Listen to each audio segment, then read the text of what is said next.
Welcome to a Drop Tent Media production.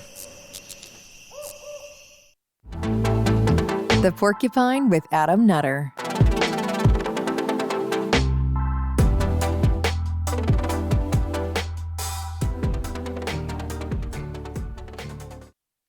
What's up, everyone? Welcome back to The Porcupine. I am, of course, Adam Nutter. Real quick self-plug. July 10th, me and Neil Wood, again, the guys at Drop Tent, are bringing back our monthly comedy show over at the Pop-In in Chalfont, PA. So, guys, July 10th is the first show, Saturday night. Tickets are available on all of our social media and online. Go get them. Those will sell out. The show goes every month, so sell out. It will sell out. Go buy your tickets July 10th now. Great. All right, guys, I'm super psyched for my guest today, comedian, host of the Chrissie Mayr podcast, also on Compound Media. Give it up for Chrissie Mayr, everybody. Woo! Happy to be here. Thank you, and sorry for all the tech stuff before. It's all good. It is what it is. No, but thanks for coming. So real quick, again, we're both comics, and we both are in a world of where most of our peers lean one way politically. Oh, and, yeah. And that's something that we have to combat. I have my own way of combating it or working around it. How was your experience with that whole the comedy world and the woke stuff and the SJW stuff and our peers and just not agreeing with how we might think or feel? Yeah, like ultimately you just have to. That's, I guess, what the last year has like really taught me. It's like you have to be strong in your own convictions and your own common sense and like really try not to be swayed by peer pressure. And in an industry where everyone says it's all who you know and your gigs come from your relationships and you should care what this booker or that gatekeeper care about you. There's a lot of pressure to like bend to somebody else's will or to bend to somebody else's opinions. And it's also, we're in a job where like it's our job to speak our minds. It's tricky. I mean, like I feel good about where I'm at right now because I think I've spent years kind of making a spot for myself because like I've said on other podcasts, like I was very woke and lefty, like very feminist right out of college, and did intern. Like I did an internship at Conan, and I was like, wow, comedy, these are my people. But nobody's like politics wasn't really. I didn't feel politically engaged at all because I didn't really care about anything passionately until I saw, it's been like a whole journey, but until I really saw like free speech being in danger, I didn't really care about anything at all politically. And but coming out of college and first starting my stand-up journey, I was like politically aligned with the left, and I was like total lib, total feminist, like, and I was doing and saying all the right things. And it's now looking back, it's like, even though I had the right opinions, like my career wasn't taking off. And I don't know if that's because that's when I was brand new at comedy or what, or I just, wasn't kissing the right people's ass. Who knows? But like, I know I spent years having the right opinions, and it's not like my career exploded for it. So as I got older and wiser, my sense of humor started to become like, I guess, like less and less politically correct. And I just was like hanging out with my friends. We all kind of make fun of everybody. The way I was raised, we constantly, like my family, like we shit on each other. And I think that's just out of being passive aggressive and not like talking about our feelings, but it did help to shape my sense of humor. And I think after my mom died in 2018, like a lot of space opened up for me. And I think I started to really think about like what kind of person I want to be and like what I want to stand for and what I want to go for. And I started going on Compound Media, doing characters on In Hot Water, just like whatever unstable woman was inspiring me at the time. Like I did a Greta Thunberg impression. I did like woman trapped in dumpster, clothing donation bin.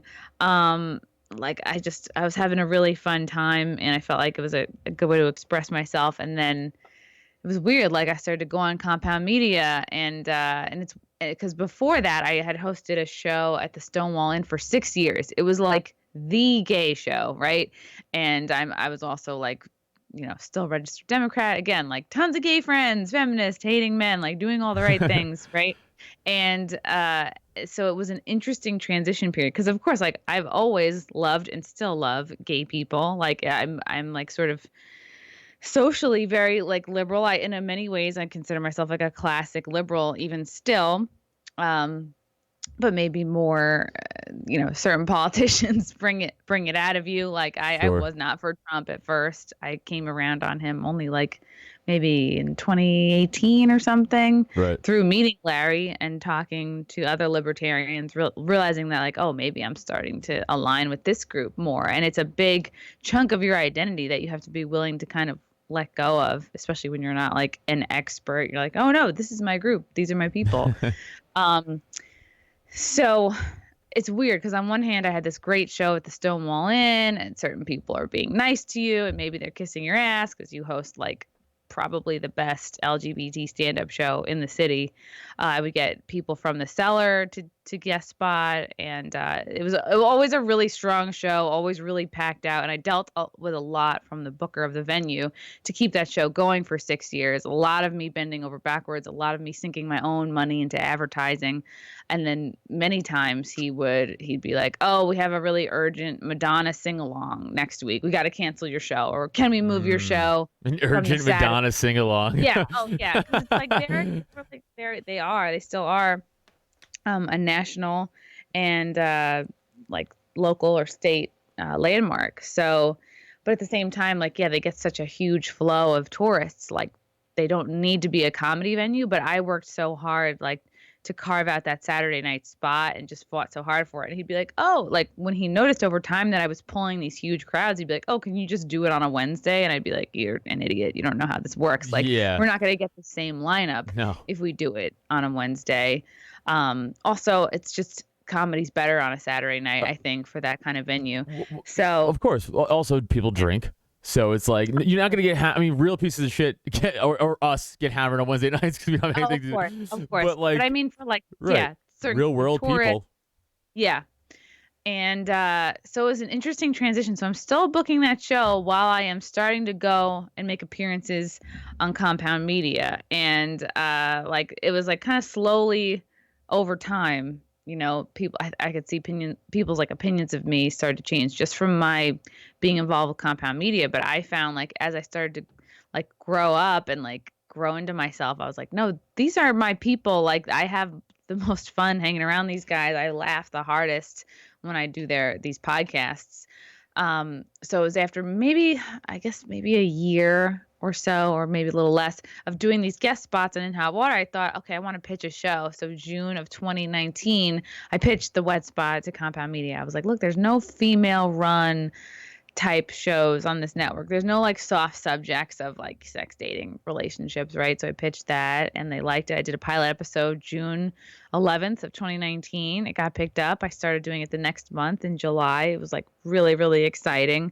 But yeah, like over time started to get like blowback, started to like it was a combination of like joining up with Compound Media and then like my sort of red pill time and kind of coming around like, yeah, Trump's not that bad. And just everything, like a huge personal awakening. Like I started to just lose friends left and right. And it was good. These were all like really good lessons I needed to learn because it ultimately taught me like, oh, you got to stand up for yourself. And like, no one's going to coddle you in this industry. No one's going to like, there's no comedy community. Everybody's like, I mean, of course you have your good friends, but there's no like, ultimately at the end of the day, everyone's kind of out for themselves unless you create your own stuff, Agreed. But you're kind of groomed at the beginning of your comedy career to be like, oh, I have to get a late night spot. I have to get seen by JFL. I have to have the people at Comedy Central like me.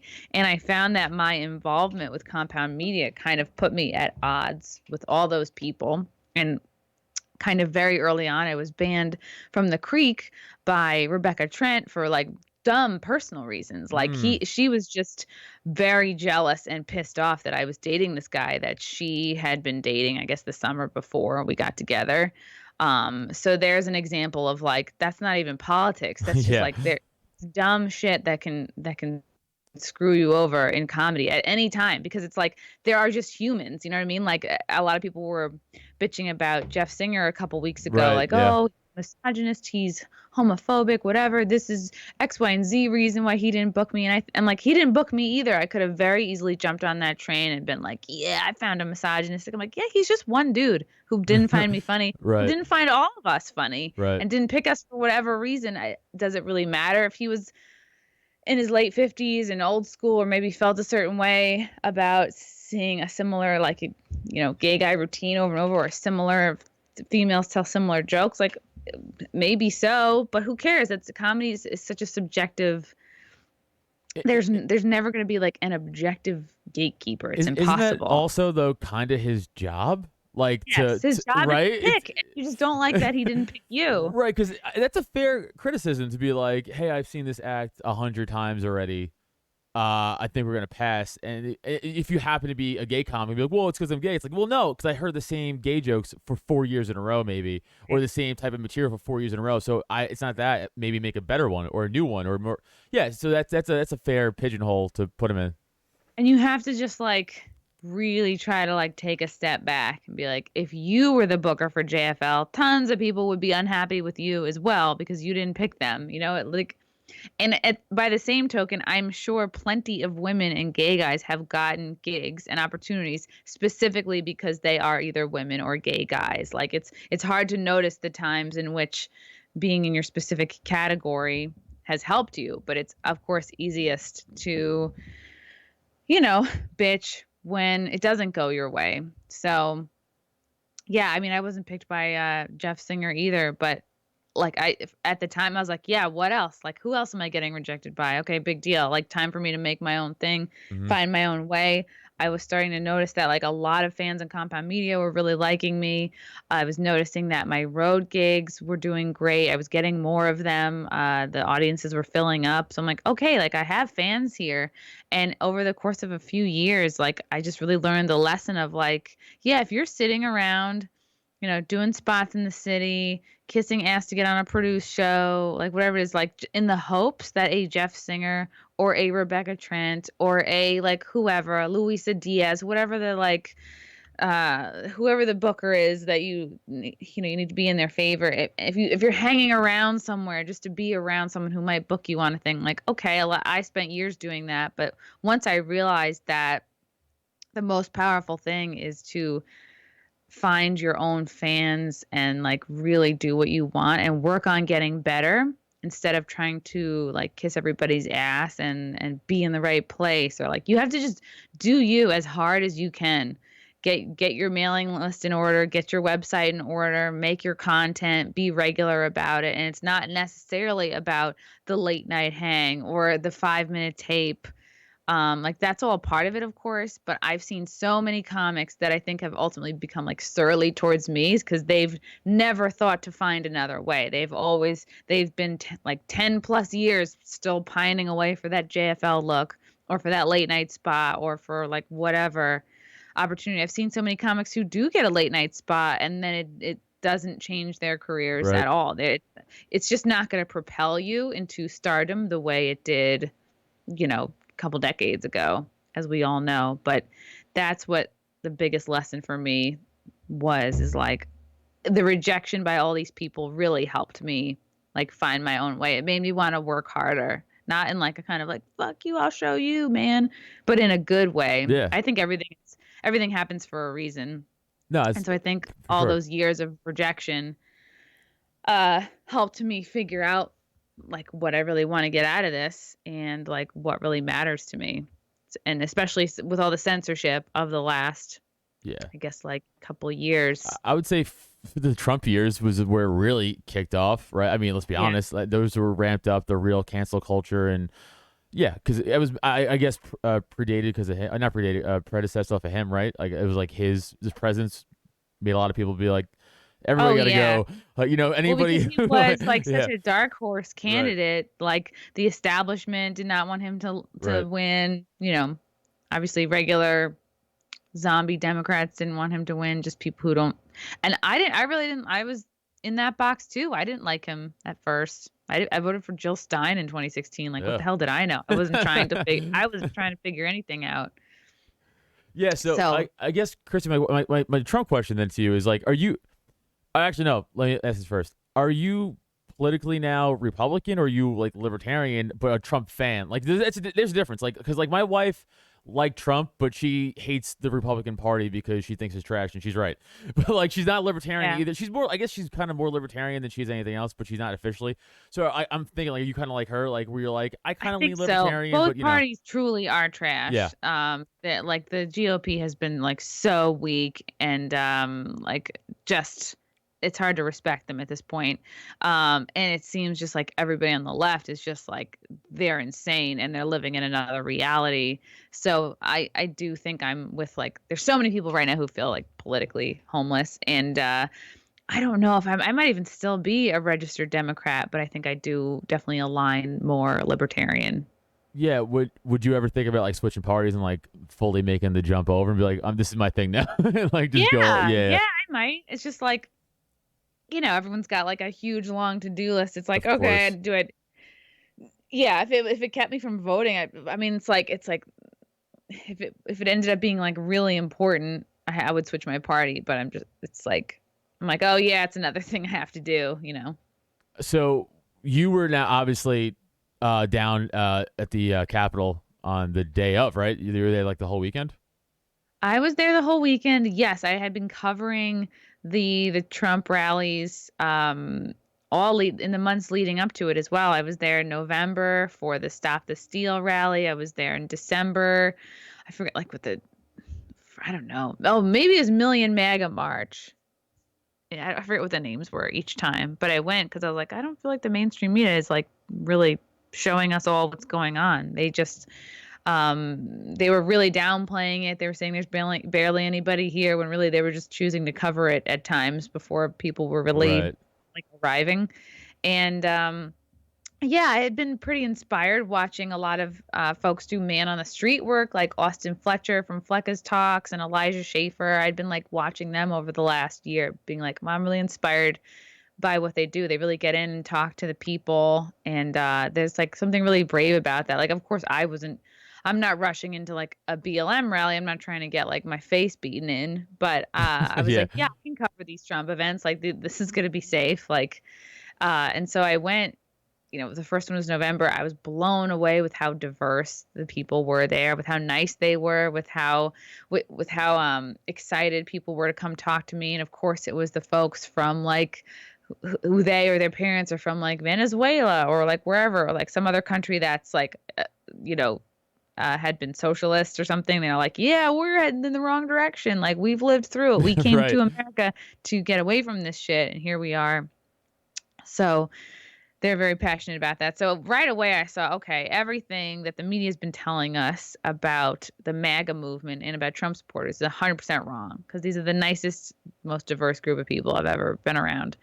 And so then I went back in December and then I was like, all right, yeah, I'll go January. January's the big, like, it was going to be the bigger one. I mean, they were all big. I think November was probably, yeah, that might have been the Million MAGA March.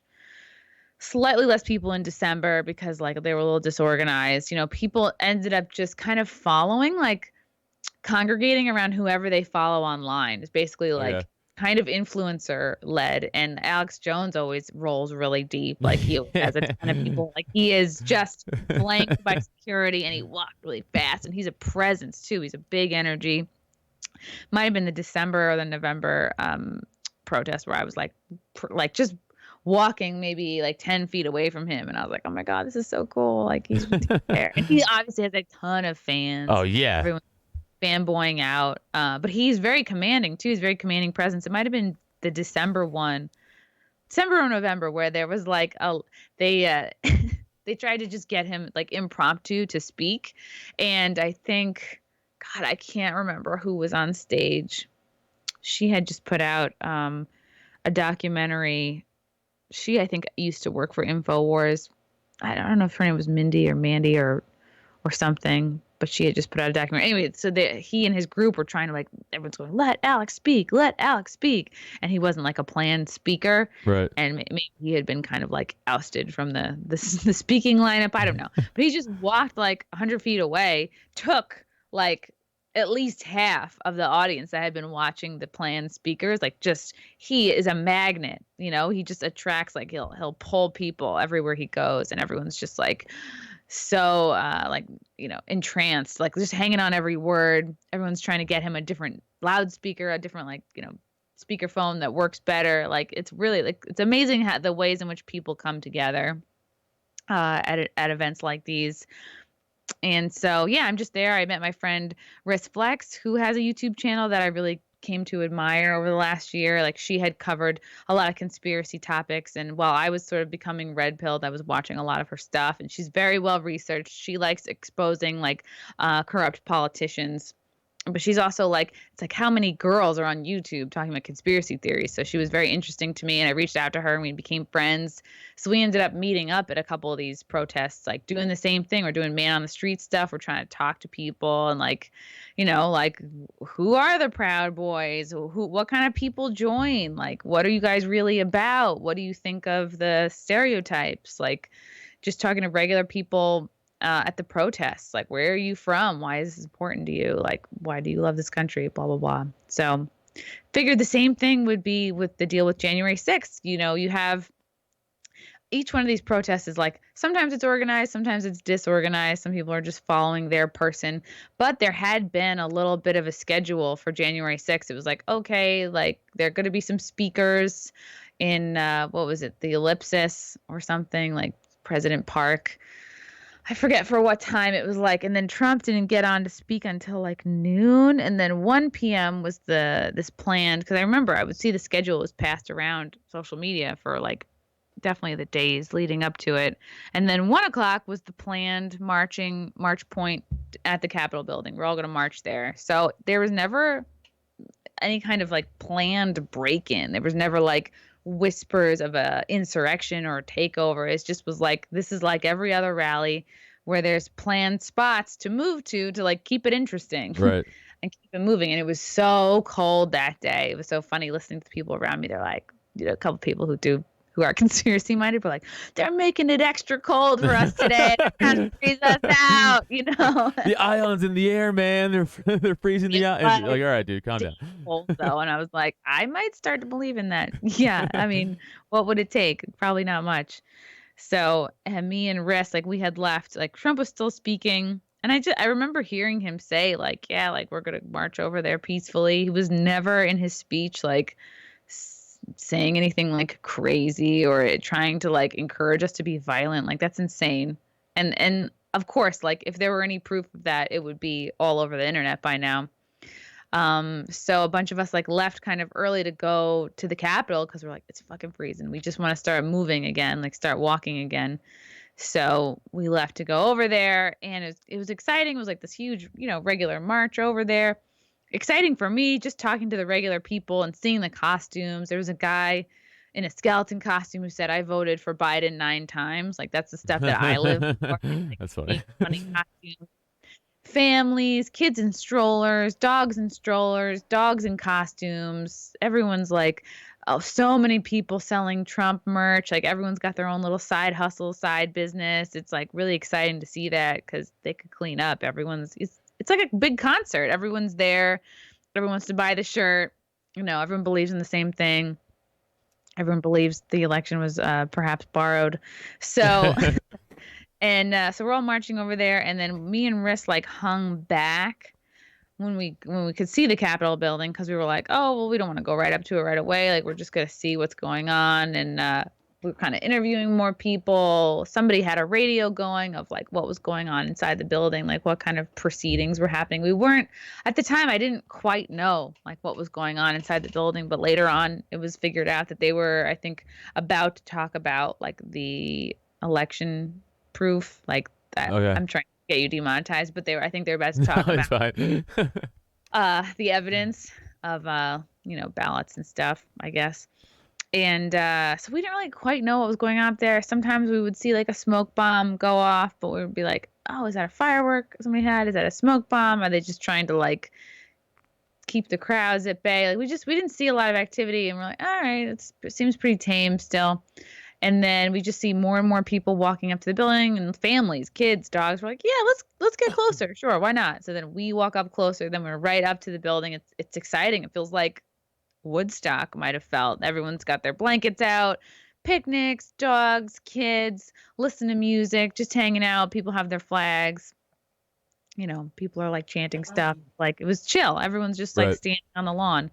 And me and a couple other people, we climbed onto the top of this like makeshift construction office that they had because they're getting ready for the inauguration.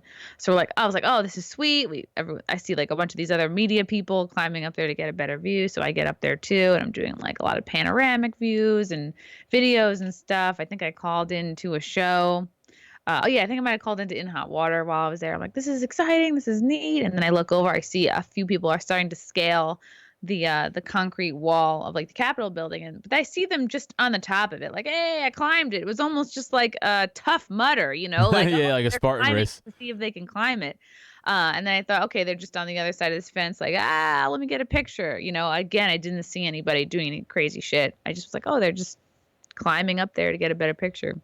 And then we were talking to one of the guys that was working in construction for the inauguration, and he was just talking about how it was going to be private, and how unless you had a lot of big bucks, they weren't opening it up to the public. So that was kind of exciting to learn, like way back beginning of January, what's going to go down with the inauguration. Right. And they had some scaffolding up, and then some, like people were climbing it, and then this big flag drop down the side of it, and this guy.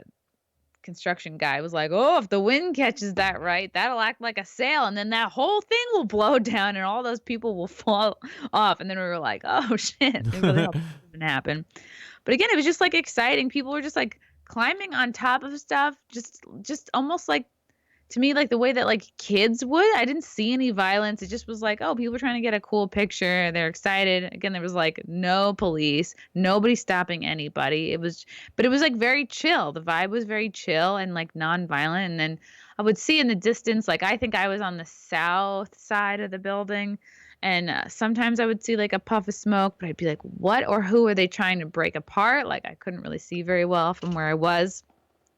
And then later on, when I met up, and then we were there for like a few hours. We maybe left around like 4 or 5 o'clock because we were like really have to go to the bathroom. We really like people were like peeing in this construction office, like peeing in a closet, like in cups. Like I was like, all right, that's bad. But it was Yeah. cold, and people were going in there just to like charge their phones. And there was a construction guy in there as well that was kind of like letting people in and like passing out hand warmers and hot chocolate and stuff. So we felt really lucky to find like a little bit of like shelter and warmth and a place to charge our phones, because at this point we'd all been out since 8 a.m. Like long day. We're cold, we're tired, we're hungry. So as we leave, we're checking our phones again, we're getting service, and then we were like, oh shit, like people broke in. Like, wow, okay. Not quite figuring out what that means yet. And then so we get back to the hotel. I'm talking to my other guy friends who kind of like are in media, what they saw, what they experienced. They were on the other side of the building, and we're just sort of all putting it together like, oh shit, like people got inside. Wow. So that was like, it was such a shock to learn, like, oh, that there was a few like crazy people who like got in, and then we're like, okay, was this Antifa led? Was this, what's going on here? And then I would hear stories like, yeah, we saw some guy like trying to pass up a sledgehammer up the crowd, and then they would like throw it. They would like, somebody would take it and be like, what the fuck are you doing? Like they're actively people trying to stop break-ins and stop destruction. Again, like these were all like patriots. So if like they wanted to do an armed insurrection, they could have very easily. Nobody was armed. Especially, I know the FBI report came out that said 0 firearms were recovered that day. That's the thing, and this is again, this is from my perspective. I wasn't there, and I'm a libertarian, so I have no stake in this. Right? I don't give a shit. I was watching this like, whoa, this is fucking all right. What's going on here? Like, I'm almost like a spectator, and you watch the mainstream media for a little bit, and you're like, well, whatever they're showing you is bullshit. Whatever they're showing you is fake, right? So you're like, all right, but you still want to get a gauge of what the feel is from them, right? So you're watching, you're like, all right, they're saying they're storming the Capitol. I'm like, all right. I'm like, these look way less violent than every single riot I've seen all summer. So I'm gonna say probably that's not true. Now, I'm not saying they're not going in. Obviously they are. But then this is what you gotta watch. Go on Twitter and watch videos from people who were there on their cell phones that don't go through CNN and Fox News. And that's when you see all the real shit. Yeah. That's absolutely. the thing. And that's what I'm. And then when you talk to your friends, especially your left-leaning friends, a lot of them are like, well, that's not what I saw. I'm like, well, you were on Twitter? They're like, no, I saw it on CNN. I'm like, there you go. Go on Twitter. If you just go on Twitter and that day and type videos, go to videos and just go to like Capitol, you'll see hundreds upon hundreds of videos from people who were there being like, hey, get out of that chair. That's not your chair. Like this doesn't belong to us. Like I saw one video of a guy pleading to police, being like, are you gonna stop this? Like, and he was all MAGA gear. He's like, you guys are letting them in. Like he was yelling, you guys are letting them in. And the media never showed that video, but I've watched it 100 times on Twitter. It exists. We could watch it right now if you pulled it up. You know what I'm saying? And so I wonder if that is part of why certain people lost their social media accounts. Like I lost my Instagram account, and I'm like, oh, I wonder if it was, you never know what exactly it was from. Right. If it was something you posted or like, all the Jan 6 footage I had. And I still have so much that I didn't post. It's still in my phone right now. Like that might be something I should do, is just like see if I have anything else cool on there. But it was interesting to be like, okay, like you start learning and like that about it being a false flag, and like, it was a perfect opportunity for them to try and like call any kind of like wild patriots, see if they do anything fucking crazy, and then just ram them with it forever, like completely use it against everybody that was there. And just the hypocrisy, like that's what really is upsetting to people. It's like we're in two realities. It's like when BLM does it, it's okay. And when Antifa does it, it's okay. Even like a couple years ago in 2018, they had like the Pussy Hat gals come in. I don't know if it was in relation to and they Kavanaugh, stormed. That's right. They actually stormed the Capitol. They actually completely shut it down. That's right. I remember there was like AOC was there with all these women in pussy hats, and it's like, well, yeah, when Democrats do it, it's called participating in democracy. But when patriots do it, it's called an insurrection. It's like it's a public building. Like I guess there have been times in the past where people are able to just walk in and. Again, this is my most libertarian stance on this whole thing. Is like, I don't give a shit if every single government building is destroyed. I don't care. Like I don't, you know what I'm saying? That's not my. I care about private property, and I care about people trying to protect their stores and their homes. Yeah. I don't give a shit if the courthouse in Oregon burns down. Fuck it. Right. Like, I don't care. In fact, I remember even when they were back when like all that shit started for all the police protests, and they were like storming the federal courthouses or the. They lit they lit like so many things on fire. Yeah, like even I was like, right, but I was like, yeah, good. I'm like, keep it on the government stuff. I'm like, don't bring that to the and then of course didn't. But I was like, yeah, I'm all for that. I don't care because I'm an anarchist. I don't really shit. But once you start to bring it to the private property side, I'm like, no, now we're in a whole different category. These people didn't do anything to deserve. Oh, and then people have to post that we support black people or we're black owned. Like people coming up with whatever and posting it in their window so that they don't get targeted. It's so sad. Yeah, it's wild. And even, by the way, going back to like the disconnect online and like the lies and stuff. Even when you were there, and if you saw like how we were reading it, people were acting like you personally were like hanging Nancy Pelosi by the neck. Like, that I personally was sitting on her desk or throwing up in the rotunda. Yeah. Like, I mean, they were like, Chrissie is storming the Capitol. I'm like, I think she's just out. I think she's just there outside reporting on the stuff. And they were making it sound like you were like leading the charge, like Washington on the crossing. Yeah, people are dumb and they don't know the difference if they're not like politically involved or if they just have a steady diet of mainstream media. Like, yeah. And at first I was annoyed. I was like, why the fuck is like Luisa Diaz, random like Brooklyn Comedy Club, not even Comedy Club, Comedy Room, booked Union Hall. Why is she like retweeting my tweet where I said like, oh, we're walking to the Capitol? Why is she retweeting someone I never speak to? Retweeting and saying, I don't know what comics in LA are doing, but in New York, our comics are storming the Capitol. Right. And I was like, God, it's a desperate attempt for her to get attention, it looked like. Because I'm like, most of these people just don't know the difference between somebody was there to be at the event, support the event, cover the event, versus people who are literally charging into the building. And unfortunately, like a lot of, I guess, comics or bookers in the New York scene were not smart enough to know the difference. So after that was like a whole like, yeah, we need to make a list of all the comics who were there January 6th so we can make sure we never book them again. And I'm like you see all the people like jumping in on it. It's like nobody you've heard of, and it's like It's this list is always gonna be pretty strong, pretty short. It's gonna be like me and Kevin Downey Jr., who I don't even know if performs anymore. So yeah, yeah, it really is. They get to spin anything they want, and that goes to the whole. I don't know if you saw Jon Stewart last night on Colbert. oh yeah. Oh, like he's some fucking hero for having common sense a year later. Wow. But I guess my greater point is, if any of us said that a month ago, we wouldn't even be talking right now because we wouldn't like all my shit would be banned. Like, Yeah. isn't that wild? It's a very safe take to have in June of 2021 when like most of us have been saying this, for well over a year. And it's too bad. It's too bad he didn't say this a year ago, 6 months ago. It's like, I guess it must be a very safe take to have if Jon Stewart is now joking about it. He's one of the most lefty Hollywood comics, especially out there. So the fact that but even it's weird. Even Trevor Noah before, like a few weeks ago, was like he's like, hey, this mask rules don't make sense. Really? Wow. Right? Like what? How did it become a partisan issue to fucking express common sense? Like when did it become so insane? That's the thing. It's like, hey man, I'm not.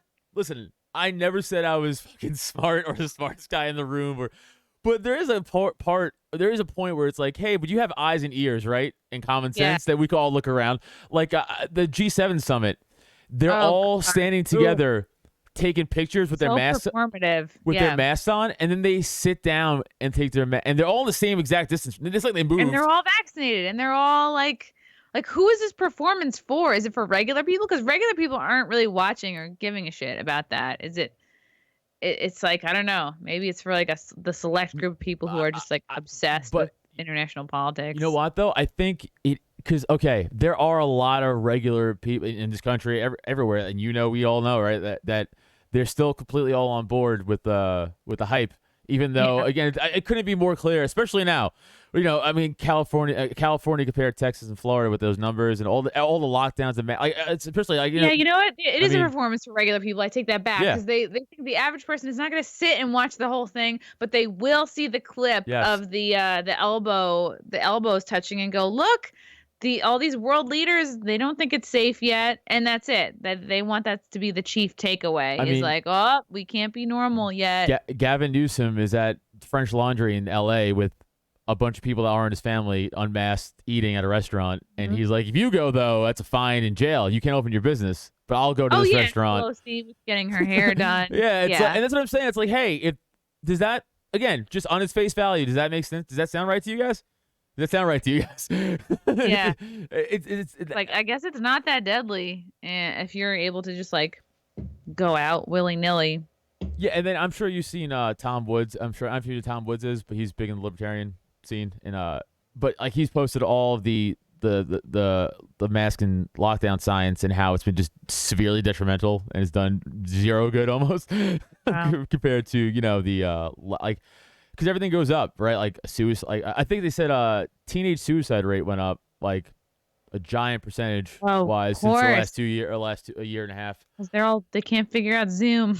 Yeah, because they can't do drugs with their friends in person, so they're just in their house doing drugs alone. Oh my God, Drinking. They can't get away from their parents. They have no social outlet. They have zero, I guess, identity or independence. Like they don't have their school time to just like breathe and be their own selves. Where do you think this mask stuff is at next summer? Do you think it's completely just next summer gone by then? I am encouraged by what I've seen in New York City so far because like I like to get because I'm in the city every Monday because I do my show Wet Spot on Combat Media, and so it's a nice like temperature take of like where the city's at with masks. I remember like 2 Mondays ago, still 90% of the city was in masks. And then so this past Monday, so the 14th, like literally yesterday, I noticed it was better. I was like, okay, it seems like maybe 75%, 80% of people are still wearing their masks like outside. I'm like, it's getting to be like less, like it's lightening up. So I was encouraged by that. But yeah, of course, like there's going to be, I think probably like always 20% of either mentally ill or germophobic people or genuinely like ill people that are probably going to always wear them now. They're never going to deem it safe. So just to piggyback your point, by the way, I'm from New York. I'm from Staten Island, but now I live outside of Philly. Yeah, well, it is, but Staten, Italy, it is what it is. You can't tell by the sleeveless shirt and the tats. Yeah. Yeah, I get it. I project what I come from. I know I come from trash. I am it. I get it. So no, but I live outside of Philly now, and our studio's in Philly. So I'm driving through like Kensington area, which is not great. And there's this dude who is doing the heroin zombie lean. Like he is just in the middle of the street almost. Mm-hmm. Just like, one of those. Oh, yeah. And he's wearing a mask. So it's like. At least he's being safe. Right. I'm like, so you're being safe, huh? Not from the heroin, which is probably going to kill you. Mm-hmm. But you got the mask on. So I also see people, because in PA, you don't have to wear a helmet to ride a motorcycle. People not wearing helmets, going 120 on the highway, but wearing a mask. I'm like, hey, man. Wow. Priorities, huh? It's like, what are we doing here? Yeah, yet when they die, they'll still be like, died of COVID. Which has happened. Yeah. Hospitals got sued already, like by family members. Like I think some guy got shot to death, and the hospital's like COVID because it's a federal. They get federal grant money. They get money, yeah. And then the family's like, he was shot.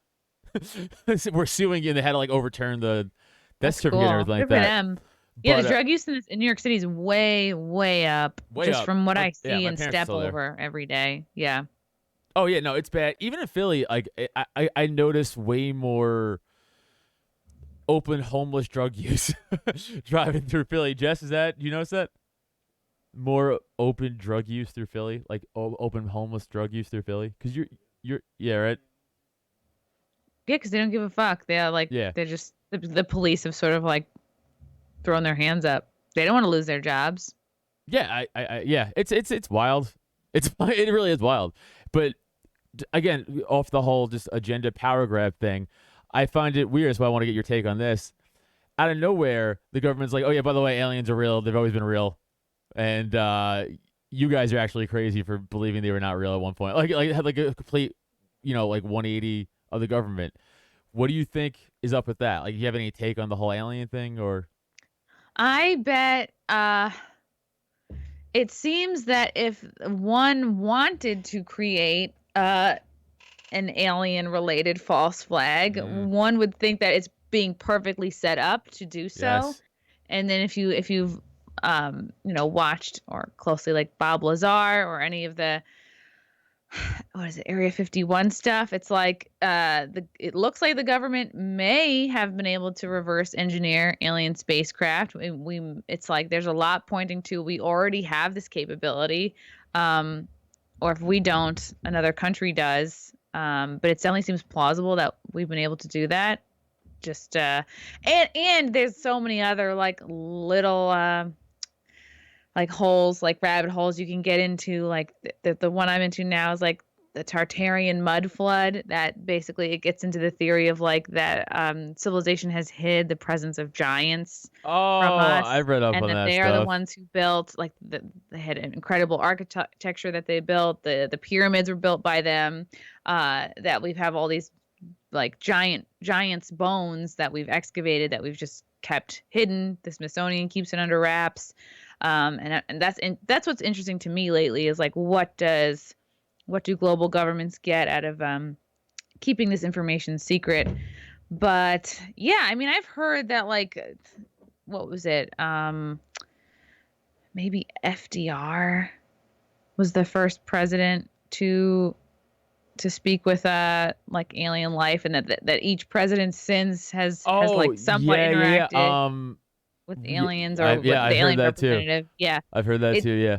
Yeah, it could be a huge like distraction technique to like to take the public's eye away from like the huge mishandling of COVID and like just the spread. Yeah, of maybe it the might just be like, false, oh, look yeah, over here, because that's what every information. celebrity does when they want to Right. drown out bad news. They create new news. They don't refute the old stuff. They just like, oh, look over here, I'm pansexual, trisexual, I'm bi, I'm triple gay. And so maybe it's either the government is trying to distract from like their major fuck ups and they're taking away of our rights, like, oh, well, look at aliens, Right. you know, or they're trying to set up a false flag to, you know, maybe like create some sort of like alien event, so that they can further their like sort of globalist agenda. I call it the Watchman Theory. You ever see the Watchmen or read the Watchmen? Yeah. And if people don't know, spoiler alert from 1980 something, but you know, in the Watchmen, Ozymandias, he's like the smartest hero, whatever. Russia and America were on the doomsday clock, brink of nuclear war, and Ozymandias was like, well, how can we unite the whole world together? Oh, I'll transport interdimensional aliens to major cities across the world, and they'll kill millions of people, and then we'll have to be like, oh shit, we can't fight about each other. We have to unify under one world threat, which is aliens. And then you just take that to a practical quote unquote. Right, then you make the aliens appear or disappear. Well, you don't have to do that. You could them. just blow something up and be like, the aliens in it. Right. Who the fuck knows? Absolutely. We don't know. I mean, I'm sure you've heard of Project Bluebeam. The American public were getting wise to other false flags. We're wise to 9/11. We're Shootings. wise to like the reasons why I've gotten into every war. I talked about this I think two podcasts ago, but like from World War I at least to like from World War I on, we were all lied into every single war from then. It was crazy. Yeah. So maybe enough people are like wising up that they just need to like wipe a bunch of us out, or maybe COVID did not. Whatever they created was not strong enough to wipe out as many people as they had hoped. Because I know somebody who works with viruses, and she's like, yeah, like it's mutated weaker and weaker over time. So right. I guess in a way that they hadn't prepared. And there's a lot of like evidence out there to support that perhaps the variants are caused by a certain medical procedure, which they are pushing on us very got it right now. got it. Yeah, we can't say that because then we won't be on this channel. Perhaps. But no. But I know what you're saying though. But yeah, I just don't. By the way, independently of everything how I feel, conspiracy or not, with the vaccine stuff, like I never got a flu shot either because I'm like, well, I'll bear it out. You know what I'm saying? I think I only got the flu twice, maybe. I'm 34. It's not bad. Yeah. I stopped drinking also for that very reason. You know what I'm saying? So this isn't like a fuck vaccine. I'm like, I just don't want to put shit in me that I don't think I need. Yeah, it's just completely unnecessary. It's not that big a deal if you get it. Right. In my opinion, like where I'm at health wise and age wise, if I get it tomorrow, I'll be fine.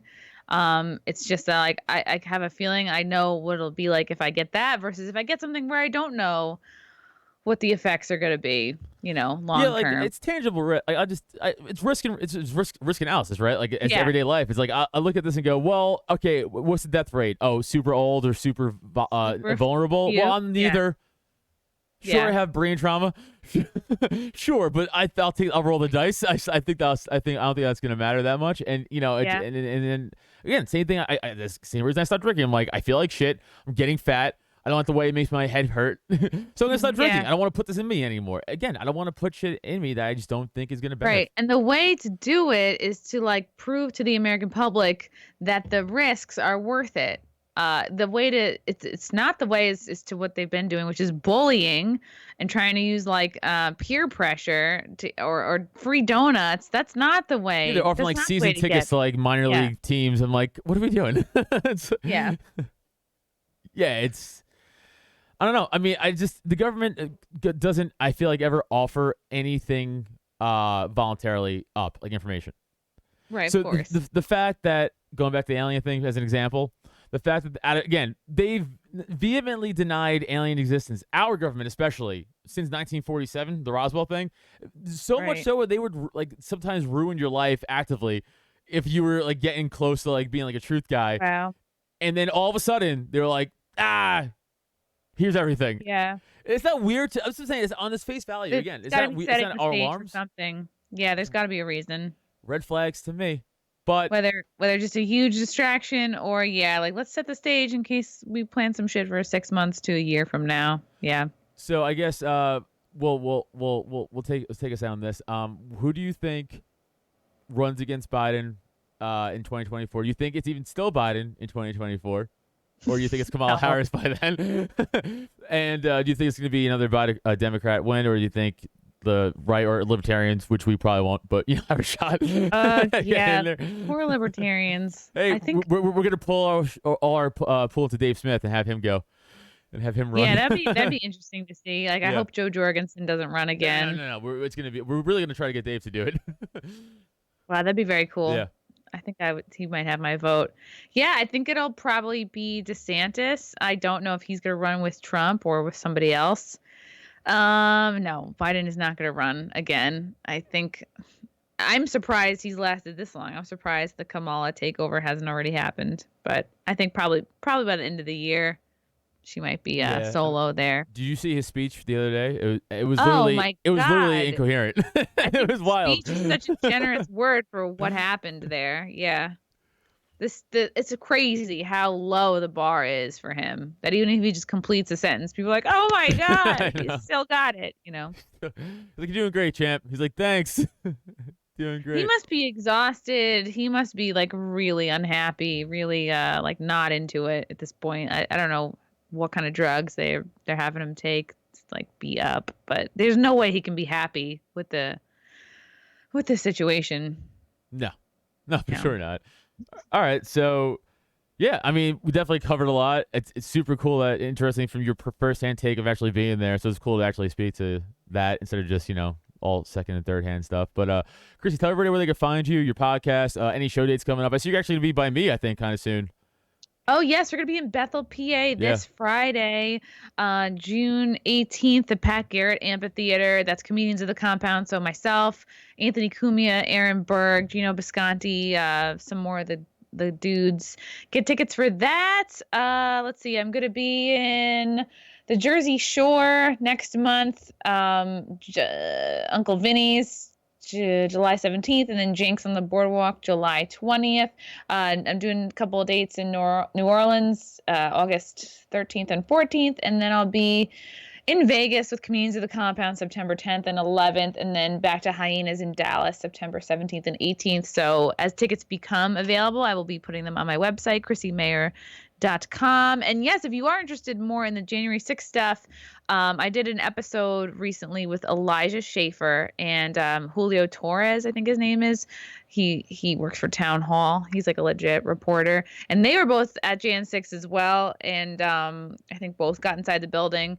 So you could hear their take on what they saw. And I think we all were pretty drunk when we recorded that episode. So that's kind of an interesting one. And yeah, just check out the Chrissie Mayr podcast.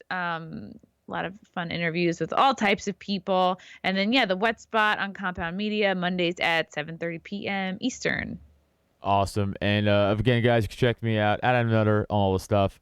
Just please, again, like, subscribe to YouTube, notifications, comment, all that good stuff. And again, July 10th, Chalfont, PA. That's we're really trying to pump that. It will sell out. So Chalfont, PA, you have to pop in. It's myself, Neil Wood, Andrew Thomas, Jesse Dram, and Tyler Rothrock.